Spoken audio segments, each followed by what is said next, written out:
नमस्कार, हमारा नाम है समरीन और आपने देखना शुरू कर दिया है लाइव सिटीज।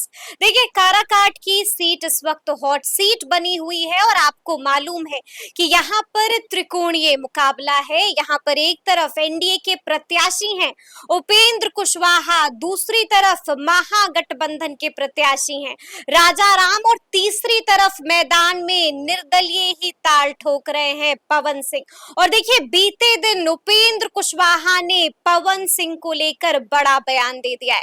साफ साफ कहा है कि लालू यादव ने उनके खिलाफ साजिश रची है और पवन सिंह को उनके खिलाफ मैदान में खड़ा कर दिया है। तो आज हम इसी बयान को आपके लिए डिकोड करने की कोशिश भी करेंगे। तो आज इस सियासी मुद्दे पर सीधी बातचीत करने के लिए हमारे साथ सीनियर जर्नलिस्ट अरुण पांडे जी हैं। सबसे पहले बहुत शुक्रिया। धन्यवाद आपको भी जी। अरुण जी, सबसे पहले तो हम आपसे जानना चाहेंगे कि अब यानी कि 20 तारीख को चुनाव भी होने वाले और 19 सीटों पर मतदान हो चुका है। तो सबसे पहला सवाल तो मेरा आपसे ये होगा कि 19 सीटों पर जो मतदान हुआ है, क्या लगता है आपको एनडीए को कितनी और महागठबंधन को कितनी सीटें? इतना कठिन सवाल आप पूछ रहे हैं, अभी रिजल्ट हुआ नहीं है जी। जो सिनेरियो रहा है उसके हिसाब से आप कह सकते हैं कि 19 सीट में भी एनडीए का अपर हैंड है। 19 सीट में कुछ सीटें ऐसी हैं जो फंसी हैं, जहां दिखता है कि वहां एनडीए के लिए वो सीट एक ही सीट न थी। फर्स्ट फेज में जो किशनगंज में चुनाव हुआ, वो किशनगंज सिर्फ कांग्रेस की जीती हुई सीट, बाकी तो सभी सीटें बिहार में 40 में 39 सीटें एनडीए की हैं। अब वो सारी सीट कहिए कि अभी तो 4 फेज के चुनाव हो गए और उसमें पांचवा होने वाला है। 19 सीट के चुनाव में 18 सीटें एनडीए की कब्जे वाली हैं, उस पर कब्जा बरकरार रखना एक चुनौती है एनडीए के लिए। और किशनगंज के लिए न सिर्फ वो जीती हुई सीट फिर जीतना, बल्कि जो एनडीए की सीट है उस पर कब्जा करना, ये चुनौती है। इस चुनौती में हाँ, जो ये सच्चाई है और इसमें लगता है मुझे कि शायद 19 जो जीती हुई सीट है उसमें कुछ सीटें एनडीए को गंवानी होगी। कुछ जो लोकल फैक्टर 18 जो सीट है वो उसमें कुछ सीटें गंवानी होगी। उसमें कुछ सीटों को तो स्पष्ट, वहाँ जो इस दिन का चुनाव है अभी सवाल सबसे बड़ा पहले पूर्णिया का ही है कि पूर्णिया में क्या होगा। पूर्णिया में भी तिकोना मुकाबला था, पप्पू यादव वहाँ थे, अपनी पार्टी का विलय कराए, कांग्रेस का वो टिकट नहीं ले पाए, निर्दलीय लड़े और वहाँ फिर तभी मुकाबला हुआ वो जदयू राजद और पप्पू यादव में। तो एक सीट है क्या वहाँ एनडीए के लिए, जदयू के लिए वो सीट पर कब्जा बरकरार रखना इस तिकोने मुकाबले में कठिन चुनौती है तब भी। और वो वोट तो सचमुच में जो वहाँ कहीं भी चुनाव होगा तो बिहार के संदर्भ में बात करेंगे तो दो ही पोल है। अब यह पूरे देश में कहें इस चुनाव ही 18 इंडिया और एक इंडिया और एक इंडिया, इधर नरेंद्र मोदी के नाम काम और चेहरे पर चुनाव हो रहा है और दूसरी तरफ जो नरेंद्र मोदी को नहीं चाहने वाले लोग हैं, सारी पार्टियां जो 28 दल जो एकजुट हुआ है, वो सब लोग का एक लक्ष्य है कि नरेंद्र मोदी को सत्ता से बाहर करना। बिहार में भी वही सीन है। बिहार में तो एक तरफ लालू प्रसाद है जिनका एम/बाई पहले से ही सामाजिक समीकरण उनका बड़ा मजबूत माना जाता है और फिर उसमें कहीं कोई बहुत दरार भी नहीं दिख रही है। भरसक इस चुनाव में लालू प्रसाद ने तो कुछ और नए जाति समूह को जोड़ने की कोशिश की है, उसमें कुशवाहा, अति पिछड़ा, दलित इन सब लोगों को। अब वो क्या रंग दिखता है, लेकिन मैं मानता हूँ कि इसमें जो पूर्णिया की सीट है, कटिहार की सीट है, ये 2 सीट तो सचमुच लगता है कि हाथ से निकल जाएगी, कि हाथ से निकल सकती है। ये फिलहाल ये की स्थिति है। अब रही बात कि अभी तो जहाँ चुनाव हो गए हैं उसी की चर्चा की जाएगी। जो आपका सवाल है कि 19 में से कितनी एनडीए और कितनी 2 सीट तो निश्चित रूप से दिख रही है अभी खतरे वाली। बाकी सीट में कहीं एक तरफा नहीं है। पूर्णिया, यही मैंने कहा कि जो 19 सीट में कहीं एक तरफा लड़ाई नहीं है, चाहे सीधी भी लड़ाई है इंडिया और एनडीए में, तो सब जगह सीधी लड़ाई है। और जहाँ तिकोनी लड़ाई हुई है वहाँ भी कहीं एनडीए की राह कठिन हुई है, कहीं महागठबंधन की राह कठिन हुई है। अब जैसे आपको एक सीट का चुनाव हुआ झंझारपुर में, तिकोनी लड़ाई थी और वहाँ स्वाभाविक रूप से समझा जा सकता है कि यदि वहाँ बसपा के जो कैंडिडेट थे गुलाब यादव, वो किससे हानि हुई होगी। नवादा में चुनाव हुआ, नवादा में विनोद यादव थे, तो वहाँ किसका नुकसान हुआ होगा और किसको फायदा? गुंजन सिंह वहाँ लड़ रहे थे। तो अब उनका भी कहीं क्या वो डेंट किया है उन्होंने, और एनडीए के वोट में कितना उनका प्रभाव। लेकिन मैं वहाँ सीधी लड़ाई थी, श्रवण कुशवाहा जो राजद के कैंडिडेट हैं और विवेक ठाकुर बीजेपी के कैंडिडेट। तो कुछ सीट ऐसी है, औरंगाबाद की सीट में भी बोलते हैं कंटेस्ट है, सीधी लड़ाई है। गया की सीट जहाँ जीताराम मांझी हैं, वहाँ के बारे में भी जो फीडबैक है कि वहाँ कुमार सर्वजीत जो राजद के कैंडिडेट हैं, और वहाँ तो टेस्ट था लिटमस चिराग पासवान के लिए कि जो उनका जाति का वोट है उस पर प्रभाव किसका होगा। और वो चिराग अपने वोट को ट्रांसफर करा पाए कि नहीं जीताराम मांझी के पक्ष में, कि फिर वो अपने वोट पर कुमार सर्वजीत का जादू चला है। तो लड़ाई इस संदर्भ में देखिए, कुल मिला जुला कर बिहार में जो इस बार का चुनावी जंग है, मुद्दे गौण हो गए हैं और सब जगह जाति धर्म, कहीं फिर मतदाताओं को भय दिखा करके कोई संविधान खत्म करने का भय हो रहा है, कहीं आरक्षण खत्म करने का भय हो रहा है, जंगल राज फिर आ जाने का भय दिखाया जा रहा है, कहीं मंगलसूत्र मुद्दा बन रहा है। तो यही सब मुद्दे हैं अभी जो बिहार की मूलभूत समस्या है। बिहार पिछड़ा है, इसको विकास की छलांग लगानी है, इसको स्पेशल स्टेटस मिलता, इसको विशेष पैकेज मिलता, फिर यहाँ रोजगार और बेरोजगारी तो सभी पूरे देश की समस्या है, महंगाई, ये तो बिहार उसमें थोड़ा ज्यादा ही कहिए कि। बिल्कुल, अब हम सीधे आएंगे काराकाट पर। अरुण जी, क्या लगता है आपको काराकाट में क्या होने जा रहा है? क्योंकि यहाँ पर त्रिकोणीय मुकाबला है, क्या लग रहा है कि काराकाट में किसका पलड़ा भारी नजर आ रहा है? देखिए, काराकाट में अभी आपने भी चर्चा की है प्रारंभ में कि वहाँ राजा राम सिंह जो माले के कैंडिडेट हैं, महागठबंधन के कैंडिडेट हैं, और उपेंद्र कुशवाहा इंडिया के कैंडिडेट हैं। अभी दोनों लड़ाई दोनों कुशवाहा जाति चाहते हैं। अब इस लड़ाई में जब से पवन सिंह कूद पड़े हैं, तो अब फिर मैंने कहा कि वही जाति समूह में जब बटा हुआ है तो पवन सिंह एक भोजपुरी फिल्म के पावर स्टार की भी पहचान है। नॉमिनेशन के दिन से जो भीड़ जुटी, तो यंगस्टर की भीड़ जुटी, इस भीड़ को तो आप लेकिन देखिए, चुनाव सिर्फ भीड़ जुटाने से नहीं होता है। चुनाव में सबसे बड़ा होता है चुनाव प्रबंधन, जो कि कोई कैंडिडेट हो पार्टी का, तो उसका बूथ पर कितना क्या उसका प्रबंध है। और फिर देखिए, उस अभी जो चुनावी प्रदेश है उसमें उपेंद्र कुशवाहा ने एक अपना इमेज बना रखा है। कुशवाहा जाति में चीफ मिनिस्टर कैंडिडेट रहे हैं, और यही कारण है कि कई बार उन्होंने कई दल कभी बदले भी हैं। लेकिन कुशवाहा जाति इधर से उधर छलांग भी लगा है। लेकिन अब वहाँ इस बार उनके लिए भी लिटमस टेस्ट है। पिछले चुनाव में तो वो नहीं सफलता मिली थी। महाबली सिंह वहाँ उनके कैंडिडेट थे, जदयू के, वो जीत गए। इस बार नीतीश कुमार ने महाबली सिंह को बेटिकट करके और गठबंधन धर्म का पालन करते हुए उपेंद्र कुशवाहा को, तो उपेंद्र कुशवाहा के बारे में एक तो है ना चर्चा, जनता भी कहीं माप तौल करती है कि भाई एक उपेंद्र कुशवाहा एक पार्टी के अध्यक्ष हैं, एनडीए में शामिल हैं, कल होकर के वो जीत कर जाते हैं तो काराकाट की जनता को एक केंद्रीय मंत्री के चुनने का अवसर मिलेगा। गठबंधन धर्म में तो बीजेपी ने इसको निभाया है कि भाई अकेले भी बहुमत मिले तो हर अपने पार्टी को एक मिनिस्ट्री में जगह देता है, जो उपेंद्र कुशवाहा को भी जगह मिली थी। बात के दिन में जो भी हुआ वो छोड़ दिया खुद उन्होंने। और दूसरी तरफ महागठबंधन है, जहाँ लालू यादव का जो M22 समीकरण है, माले का जनाधार है, माले कहीं है, उसके अपने कैडर भी होते हैं, और राजा राम सिंह भी वहाँ जमीनी कार्यकर्ता की पहचान है। तो दो कुशवाहा जाति के लोग में इस लड़ाई में पवन सिंह के कूदने से ये अपने स्वजातीय मतदाताओं को, फिर कहीं जो आजकल तो कहीं अगले पीछे की बात हो जाती है, तो कुछ बोल के पवन सिंह कितना मैटर करते हैं, किस हद तक किसका खेल बिगाड़ते हैं। स्वाभाविक वो खेल जो भी पवन सिंह के आने से खेल बिगड़ेगा, उपेंद्र कुशवाहा का बिगड़ता दिख रहा है, लेकिन संगठन तो नहीं है। उनके लोग कहीं कुछ जगह कहीं हो, लेकिन एक बड़ा सवाल यही है कि भीड़ तो जुट गई, वो भीड़ वोट में कन्वर्ट होगी कि नहीं होगी, ये देखने वाली बात है। फिलहाल मुझे लगता है कि ये सब कुछ स्थिति में जो एक कॉम्बिनेशन है, अंतर नरेंद्र मोदी का नाम, काम और चेहरा, तो सभी एनडीए के कैंडिडेट जितने हैं, चाहे बिहार ही की बात मैं नहीं कर रहा हूँ, पूरे देश भर में, तो उसका लाभ तो निश्चित रूप से अभी प्रधानमंत्री भी वहाँ जाने वाले हैं। जो अभी चर्चा सुनी है कि 25 तारीख को प्रधानमंत्री भी उस इलाके में जाएंगे और अपनी पूरी ताकत लगा दी है उपेंद्र कुशवाहा ने।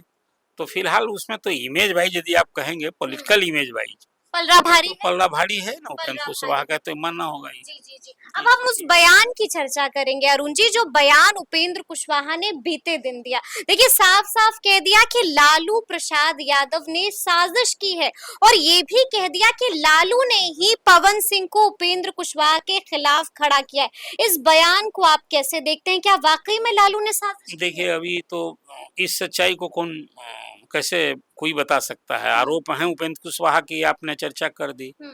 अब लालू प्रसाद, पवन सिंह का तो सभी दल और नेताओं से कनेक्ट है, उसमें वो बीजेपी के भी नेताओं से उनका कनेक्ट है। मैंने देखा है वहाँ सबों से उन कार्यक्रमों में, चाहे वो आर के सिन्हा बुलावे तो मैंने उनके घरेलू रिश्ता भी देखा है। पवन सिंह आते रहे पटना में भी उनके घर। अब उसमें लालू ने खड़ा कर दिया है। अभी यदि उपेंद्र कुशवाहा का आरोप है तो इसको आरोप ही मैं मानता हूँ। कोई इसका तो कोई साक्ष्य दम नजर आता है इस आरोप में? नहीं नहीं, ये हमें नहीं बुझाता है कि लालू प्रसाद ने उपेंद्र कुशवाहा को हराने के लिए पवन सिंह का पवन सहारा सिंह लिया को होगा। लिया होगा। ये कुछ आरोप ही है। अब उस आरोप में मैं कैसे प्रतिवाद करूंगा? अभी उनके आरोप को ही रखिए, लेकिन इसमें कुछ मुझे दम नहीं दिखता है कि आरोप फिर चलता है ना। कुछ वो तो बोल रहे थे बहुत लोग कि बीजेपी के नेताओं ने भी कहीं कोई साजिश तो न रच दी हो, कुछ उसमें भी तो। लेकिन अब लालू प्रसाद का आरोप उपेंद्र कुशवाहा ने कहा है कि उनकी अपनी समझ होगी, जानकारी होगी। और राजनीति में ना बहुत सारी बात मैसेजिंग के लिए किया जाता है। वो ये कहीं ना कहीं मैसेज अपने लोगों को दे रहे हैं, देखो कि लालू प्रसाद ने खेल करने की कोशिश की है। तो मैसेजिंग के लिए भी बातें की जाती है, थोड़ा इसको भी गौर कीजिए। पॉलिटिकल पर्सनालिटी है ना, बहुत सारी बात, बहुत दूर की बात, लक्ष्य कुछ और होता है।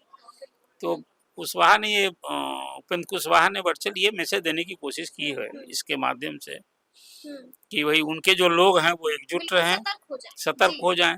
और एनडीए के वोटर्स भी कि भाई लालू, बिहार में क्या है, लालू प्रसाद की राजनीति को परास्त करना, हाशिए पर लाना। अंततः एनडीए का क्या है लक्ष्य? आपने देखा सभी सभाओं में, चाहे वो प्रधानमंत्री का संबोधन हो, चाहे नीतीश कुमार को हो, सीधे और सिर्फ लालू प्रसाद निशाने पर होते हैं। वो जंगल राज का याद दिलाते हैं। प्रधानमंत्री तो कांग्रेस के की जो नीति है, राजनीति है, उस पर भी हमला बोलते हैं तुष्टीकरण के। लेकिन नीतीश कुमार तो सीधे सिर्फ और सिर्फ लालू निशाने पर होते हैं।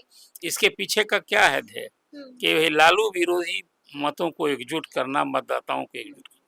उपेंद्र कुशवाहा के उस बयान को जो आपने बात कही है कि पवन सिंह को वहां लाने का ध्येय, उद्देश्य के पीछे माइंड है लालू प्रसाद का, उसके पीछे का संदेश मुझे लगता है अपने लोगों को यही देना है। हम आपसे ये भी जानना चाहेंगे अरुण जी कि जिस तरह से जो है उपेंद्र कुशवाहा ने बड़ा हमला किया है लालू यादव पर, लेकिन कटघरे में तो बीजेपी भी खड़ी नजर आ रही है ना। बीजेपी ने भी अब तक कोई एक्शन नहीं लिया है पवन सिंह पर।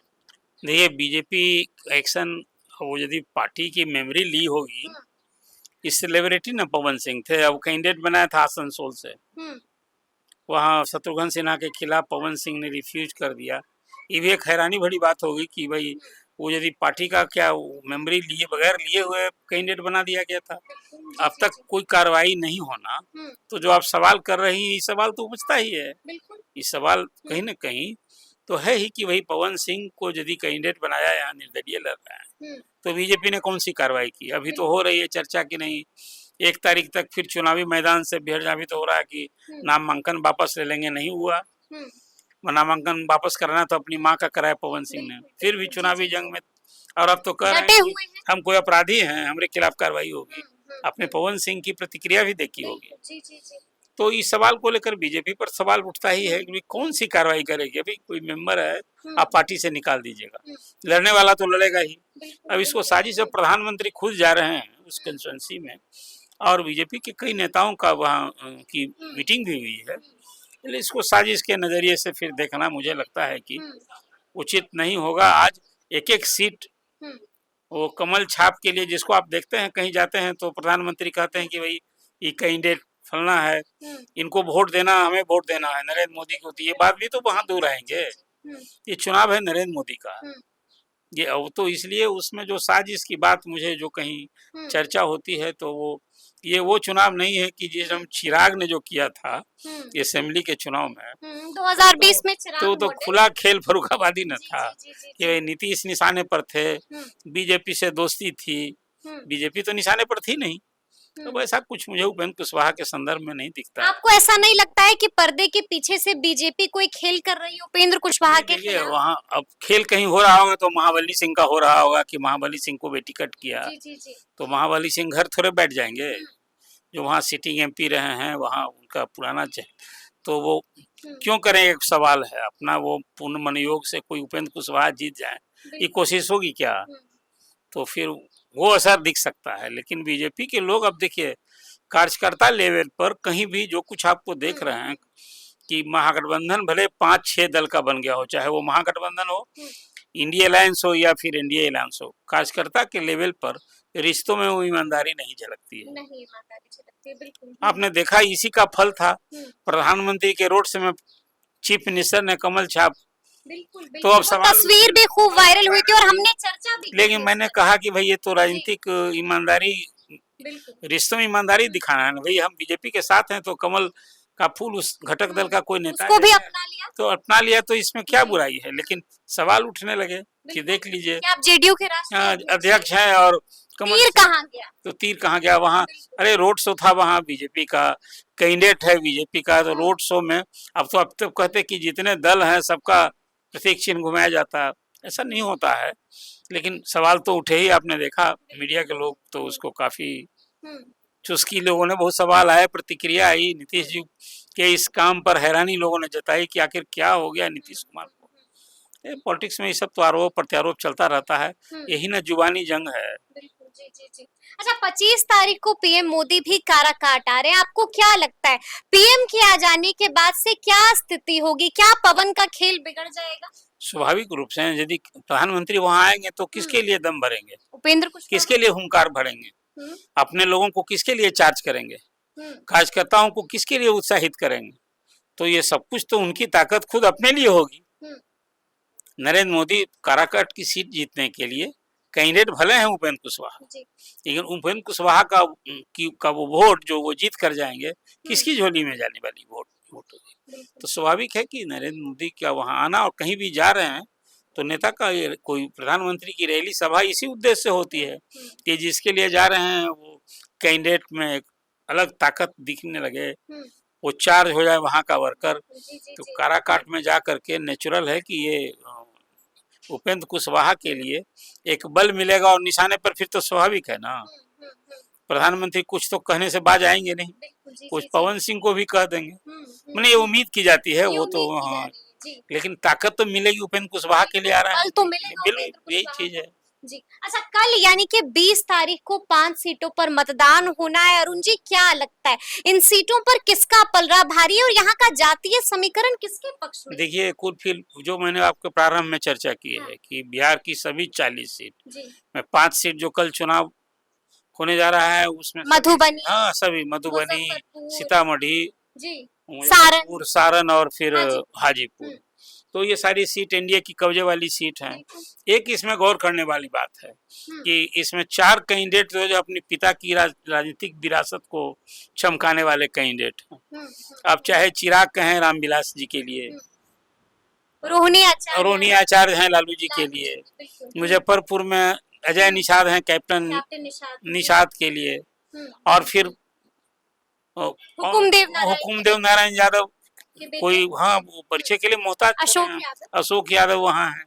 तो 4 का तो हाल देख लिया आपने, अपने राजनीतिक विरासत जिसको कहते हैं परिवार, या बात तो इस सब में ना दिखेगा आपको ये परिवार। मधुबनी में आगे कौन चल रहा है? नहीं मधुबनी में तो देखिए कुल मिला जुला कर वहाँ फातमी साहब की एक पहचान है ना, और फातमी साहब ने जदयू छोड़ करके, जदयू में तो रहते तो फिर वो बीजेपी की सीट थी, उन्होंने पारा बदला और फिर लालू जी के साथ है, और वहाँ चुनाव केंद्र में मंत्री रहे हैं। पहले भी मैंने आपकी चर्चा की है कि अली असलम फातमी साहब केंद्रीय मंत्री के रूप में या सांसद के पीपुल्स कनेक्ट वाले हैं, और वो कहीं ना कहीं उसका लाभ उनको मिलेगा जो इस बार। अब देखिए डेंट फिर करना है वहाँ जो एमवाई है, एमवाई में तो वही यादव और मुस्लिम उस क्षेत्र में आमतौर पर वोटिंग का पैटर्न यही हो जाता था। अब वो कभी कभी तो है कि 2 मुस्लिम कैंडिडेट हो जाते थे, तो वोट बढ़ जाते थे। पिछले चुनावों का ये अनुभव रहा है। इस बार सीधी लड़ाई है। अब उस लड़ाई में इस बार फातमी साहब के लिए अपना जलवा दिखाना, अपना अपना अपना जो परिचय है, केंद्रीय मंत्री रहे हैं, तो नेचुरल है कि एक अनुभव अशोक यादव को तो अभी मंत्री बनने का अवसर नहीं मिला। अभी पिता की राजनीतिक विरासत चमकाने वाले हैं। तो अभी देखना दिलचस्प होगा। कुल मिला जुला करके यदि वो लग रहा है कि फातमी जी का अपर हैंड देखिए एमबाई को यदि वो संभालने में कामयाब हो गए जी, एमबाई न सहारा है। सीतामढ़ी में क्या लग रहा है? नहीं, सीतामढ़ी में तो अभी फिर वही हाल है। सीतामढ़ी में भी लड़ाई सीधी है। वो कहते हैं कि पिछड़ा अति पिछड़ा बहुल्य क्षेत्र था, लेकिन वहाँ जो परिषद के सभापति हैं देवेश काउंसिल से, हाँ देवेश चंद्र ठाकुर काउंसिल के वो मेंबर हैं। कई जिले आते हैं उसमें, और पीपुल्स कनेक्ट वाले हैं। उनका भी सभी जाति धर्म, उनकी राजनीति कोई वैसी नहीं रही है। तो एक कैंडिडेट हैं, और उनके बारे में तो आपको याद होगा नीतीश कुमार के लिए कोई पहला कैंडिडेट, बिल्कुल बिल्कुल, तो वो देवेश चंद्र ठाकुर। सबसे पहले इन्हीं के नाम की घोषणा के पार्टी अब खुद अध्यक्ष बने वही घोषणा कर दी दिल्ली में। हाँ, दिल्ली में कर दी। और वहाँ सिटिंग एमपी थे ना, जदयू के सिटिंग एमपी थे सुनील कुमार बिंटू, तो वहीं बेटिकट हो गए वो। तो अब देवेश चंद्र ठाकुर के साथ खुद उनकी प्रतिष्ठा और नीतीश कुमार की प्रतिष्ठा वहाँ दाव पर लगी है। तो अब वो देखना बड़ा दिलचस्प। सारण में क्या लगता है? अर्जुन राय वहाँ कैंडिडेट हैं राजद के। लड़ाई सीधी है एक तरह से, लेकिन कुल मिला जुला कर वहाँ फिर नरेंद्र मोदी का नाम काम और चेहरा, तो ये तो है ही। सारण में तो लालू जी की प्रतिष्ठा ही दाव पर है ना। लालू जी की कर्म भूमि है, वहाँ से वो सांसद रहे हैं। और वो एक बार जो वो चारा घोटाले में जब पहली बार कन्विक्ट हुए तो मेमोरी वहाँ से समाप्त हो गई थी। राबड़ी देवी वहाँ लड़ी, लेकिन सफलता नहीं मिली। अब बिटिया रोहिणी आचार्य, वो पिताजी की कर्मभूमि से राजनीतिक विरासत पिताजी की माँ के लिए भी कहेंगे आप, तो रोहिणी ने भी एक अपनी परिचय की मोहताज रोहिणी भी नहीं है। एक ऐसा अपने जीवन में उन्होंने अपने पिताजी के लिए किया है कि सचमुच हर लोग इसको कहते हैं, मुस्कान से प्रशंसा करते हैं कि हर संतान हाँ रोहिणी जैसा हो, जो पिताजी के लिए अपनी किडनी दी है। अब एक बात है फिर लालू जी की प्रतिष्ठा, उनकी कर्मभूमि, तो कुल मिला जुला कर अब देखिए लड़ाई क्या लग रहा है आगे कौन है, रोहिणी आचार्य या राजीव प्रताप? अभी तो सीधी लड़ाई है वहाँ जी। और सीधी लड़ाई में आप गए देखा, अभी कल जोगी थे वहाँ, यूपी के जोगी आए हुए थे वहाँ, उनकी सभा थी वहाँ। अभी फिलहाल देखिए वहाँ तो रूढ़ी हारे भी हैं, जीते भी हैं। राबड़ी देवी को हराए हैं, चुप्पी देते हैं, उनके लिए तो हैट्रिक लगाने जैसा है चुनाव है, अवसर आया है। अभी फिलहाल ये कहना कौन आगे पीछे, लड़ाई है सीधी, फिलहाल नेक टू लड़ाई है वहाँ। मुजफ्फरपुर में क्या लगता है? मुजफ्फरपुर में तो देखिए दो पलटी मार जी, क्या वो राजभूषण निषाद और अजय निषाद। अब वो मतदाता के लिए वही कभी पाला बदल लिया है दोनों ने, चुनाव चिन्ह दोनों का बदल गया है।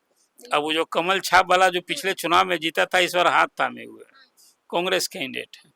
अब पिछली बार जो वीआईपी का नाव पर सवार थे, इस बार कमल छाप ले लिए हैं। अब मतदाताओं के लिए देखिए क्या द्वंद्व स्थिति। यही इसलिए मैं कहा करता हूँ कि देखिए आज की राजनीति हुई है, नीति सिद्धांत विचार की राजनीति नहीं है, अवसर की राजनीति है, कुर्सी की राजनीति है।